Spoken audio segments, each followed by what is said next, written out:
dais are Chris Mooney, Jacob Gilliard, and Tyler Burton.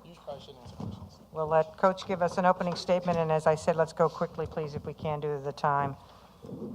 Go ahead, Coach. Thank you. Well, obviously, I'm really proud of our guys. We played with tremendous energy, passion. We played physically. I thought our defense was really terrific. Forced turnovers, came up with loose balls, rebounded the ball. Obviously, Jacob was incredible. Just one of the great performances by a Richmond guard, and was just tremendous today. So really proud of our guys and looking forward to tomorrow's game against Dayton. Questions for the players? John, go ahead. We get a mic, please. Tyler, when those first couple of threes went down for Richmond early, did you get the sense that this is finally our night from three? Your season has been laced with poor shooting nights. Yeah, absolutely. We talk about that a lot, making shots, just coming in and knocking them down, and it was great that we got out to an early start knocking them down. Wayne, go ahead. Jacob, what do you feel like you guys could exploit, from beyond the arc tonight, especially compared to the first two games against VCU this year? Kind of changed up what we're going to do.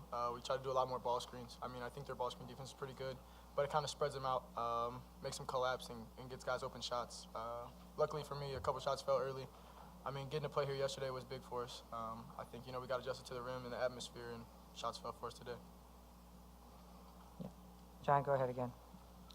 Jacob, how was Richmond able to stop getting beat off the dribble penetration, which happened early?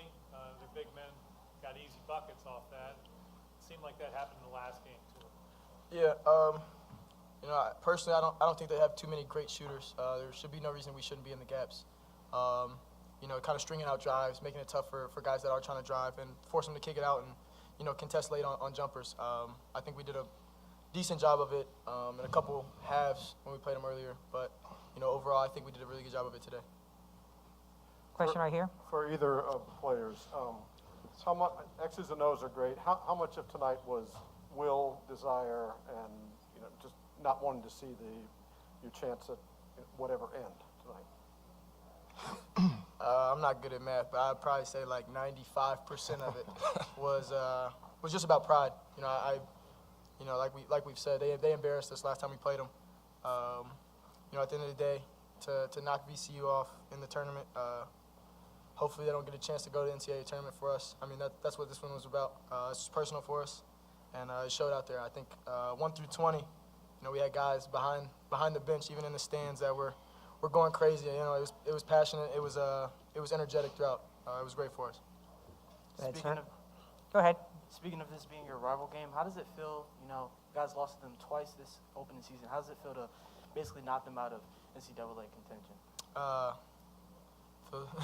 Feels pretty good. Like I said, this was more personal about the last game. What they did to us. The we run Richmond chants, this, that, and the third. That stuck with us for a little bit, and it showed today. 2 more questions for the players. Wayne, go ahead. Jacob and Tyler, what do you feel like was the biggest key to kind of settling down? They had 4 turnovers, had 3 blocks in the first several minutes. What was the biggest key kind of settling down after that early pressure from VCU? Take this one. You need it. At the end of the day, once they got down with like 4 minutes left, 6 minutes left, it was kind of going to be desperation mode for them. So I figured they would trap us hard. Luckily, we had 3 timeouts. Had to call a couple of them, saved us a little bit. But at the end of the day, once we could break the press, the first trap, I think it was pretty easy for us to get the ball up the court. We probably didn't get great shots, in the last 2 minutes, but at that point, it was kind of just about holding the ball and securing and make sure they didn't get easy buckets. Last question for the players. Go ahead, John.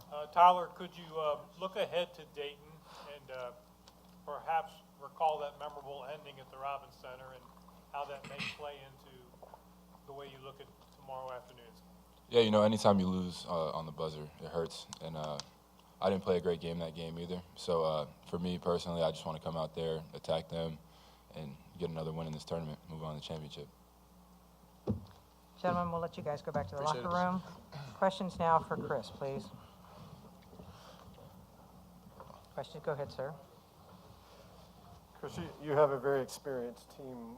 What do you say to them before a game like this knowing what's at stake? Yeah.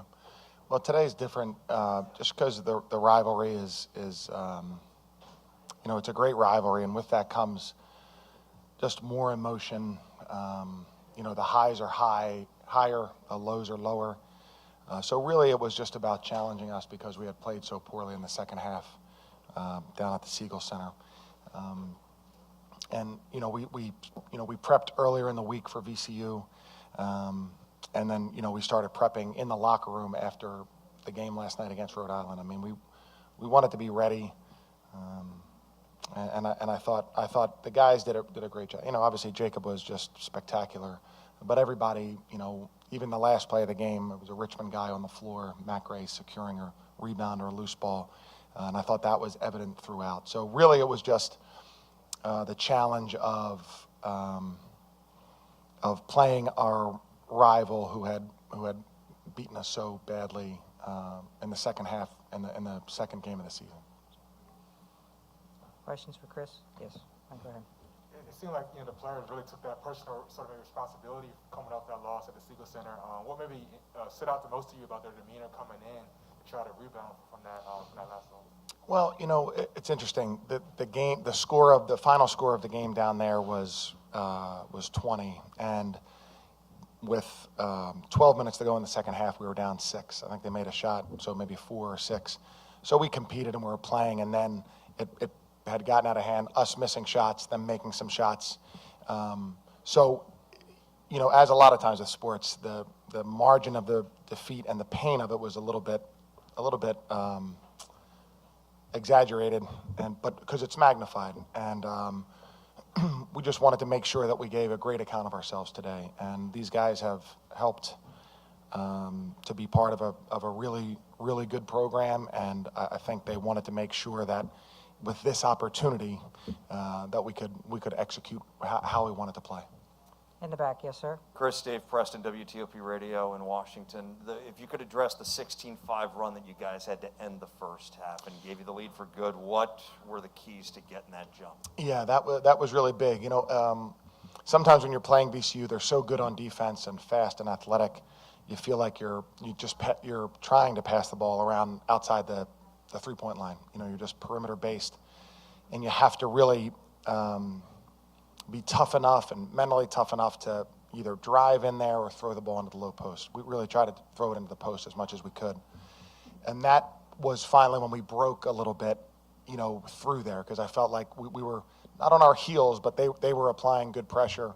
I thought there at the end of the first half was when we started to really attack them more so. And some shots fell. Jacob had the 3. We went for a 2-for-1, and he had the deep 3 in transition. It was a really, really big play, but that's what I think. I think we finally had broken through attacking a little bit better. And after an emotional game like this against a rival, this late in the evening, you guys have a 3:30 tip tomorrow, the challenge of getting this team ready for the next 40. Yeah, how'd that happen, Debbie? Yeah, I don't know. Yeah. Better than last year. Yeah, that's right. Big challenge. We'll need to make sure that it's late at night. We need to make sure that we regroup, that our guys are doing all the right things, staying off their feet, because it'll feel like a quick turnaround.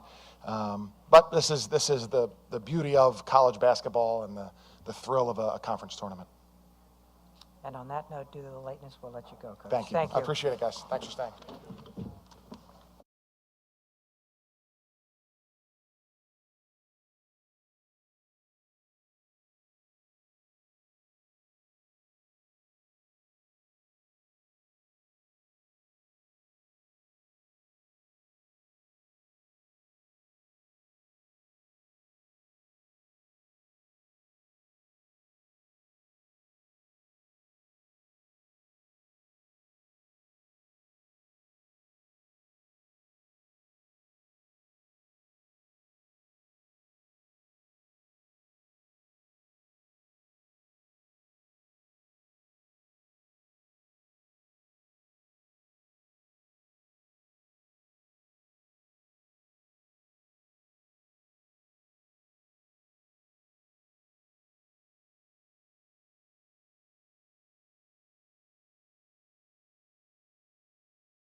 Williams, Keyshawn Curry, and of course, head coach Mike Rhodes.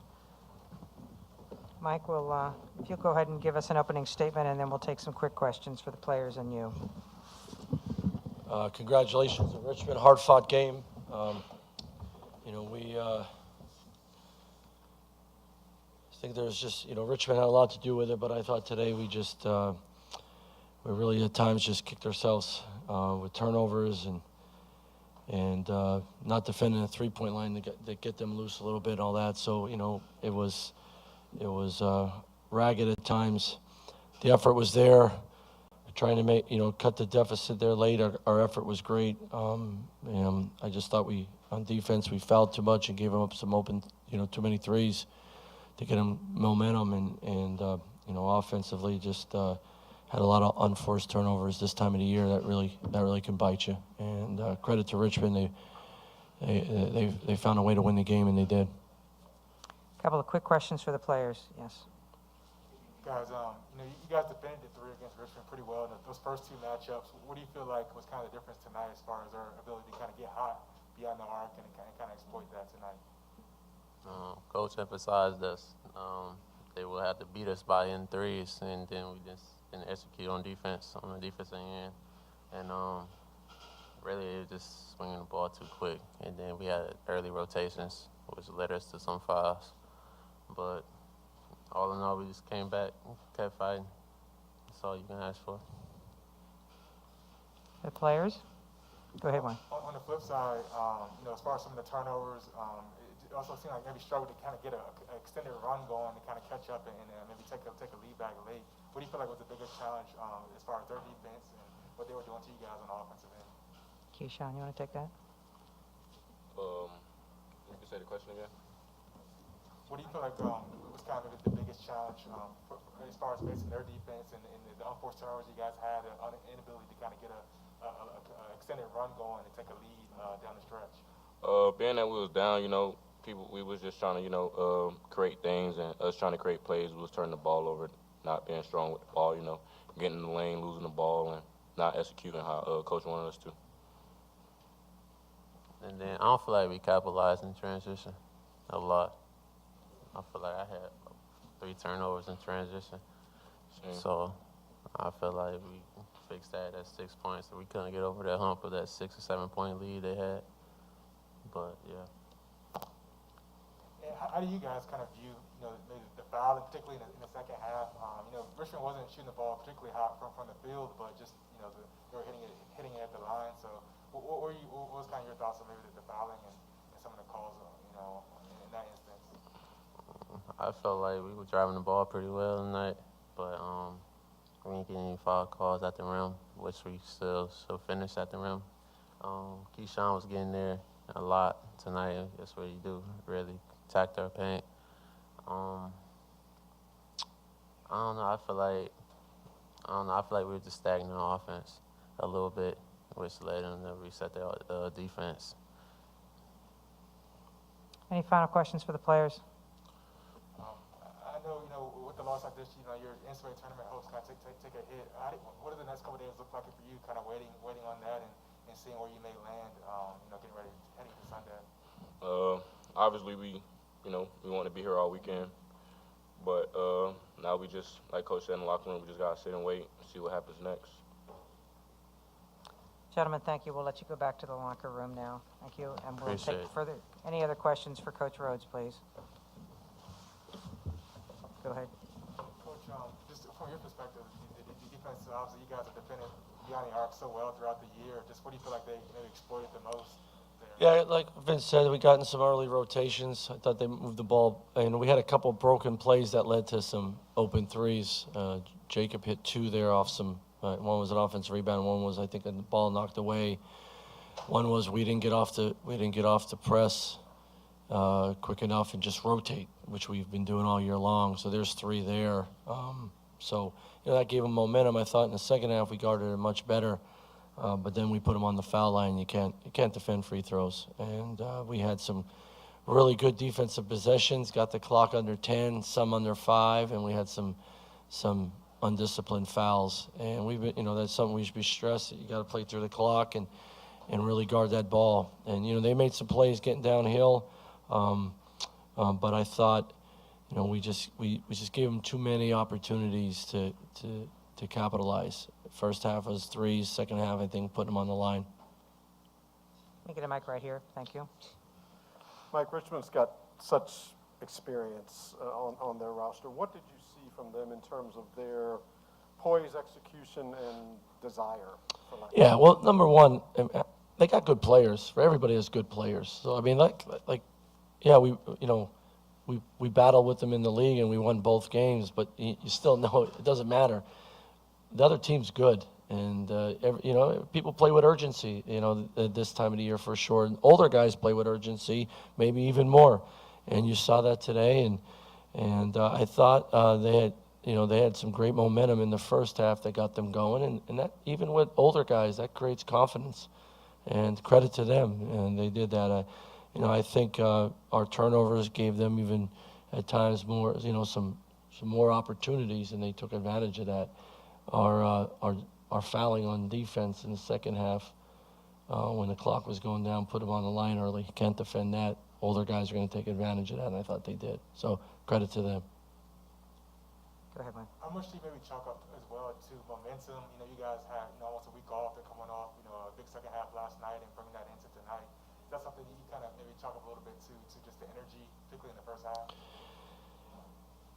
That we had energy? As far as, you know, Richmond's energy, you know. Yeah, well, you know, they won yesterday. You know, the best way to carry momentum into the next game is take it from the last game, right? So they did that yesterday, and you know, they've been around, man. I don't care what anyone says. They've been around. They've been through a lot of big games, and they're ready to play like everyone is at this time of the year. And they, you know, they knew what they needed to do against us, and they did it, and they did it better. You know, I thought our second half at St. Louis was urgency. I thought the energy we played in the second half, especially the last 10 minutes of the game, is what we needed at this time of the year. We've had some stretches today that was winning basketball, but not enough to win the game. And you know, Richmond took advantage of some of our plays that really, you know, helped them without a doubt, and they took advantage of that. What were kind of your comments to the group, you know, in the locker room afterward tonight? Yeah, you know, you before you can win a championship, you got to be worthy of winning a championship.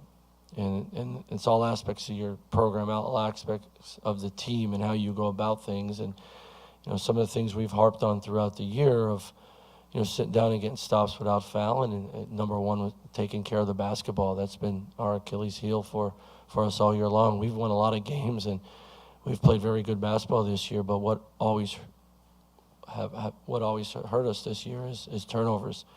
And like Vince said, on the break, we had 3-on-2s, 3-on-1s, and we turn it over, you know, jumping up in the air to pass the ball. And, you know, other team makes plays too on you.